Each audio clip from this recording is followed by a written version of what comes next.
পৃথিবীর সবচেয়ে টেরা জাতি ইহুদি জাতি। ওরা ওদের 70,000 নবীকে নিজেরা জবাই করে দুনিয়া থেকে বিদায় করে দিয়েছে। এজন্য দুরিবাত আলাইহিমুযিল্লাতু ওয়াল মাসকানা, গোটা বিশ্বব্যাপী ওদের কাঁধের উপরে গঞ্জনা, লাঞ্ছনা আর কষ্ট, জ্বালা যন্ত্রণা বাড়িয়ে দিয়েছে কে? এই পৃথিবীতে এক হিটলার ইহুদি মেরেছে 60 লাখ। কয় লাখ? কথা বলেন। 60 লাখ মেরেছে।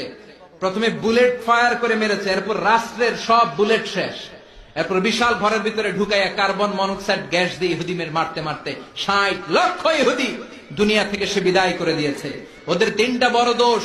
এক হচ্ছে ওরা সুদখোর, সুদের ব্যবসা পৃথিবীতে প্রথম শুরু করেছে ইহুদিরা। 2 নম্বরে ওরা শয়তানকেও হার মানায় ষড়যন্ত্রের দিক থেকে। চিল্লায় বলেন ঠিক কিনা? গোটা বিশ্বে কিভাবে ষড়যন্ত্র তৈরি করা যায় ইহুদিদের চেয়ে ভালো কেউ জানে না। এরা শুধু নিজেদের 70,000 নবীকেই মারে নাই, আমার নবীর খাদ্যের মধ্যে বিষ মাখিয়ে বিশ্ব নবীকেও মারার চেষ্টা করেছে। বিশ্ব নবীর লাশ চুরি করার ষড়যন্ত্র করেছে। গোটা বিশ্বে বিমান ছিনতাই নামে কোন ছিনতাই পৃথিবীবাসী জানতো না। বিশ্বের বুকে সর্বপ্রথম বিমান ছিনতাই করেছে ইহুদিরা।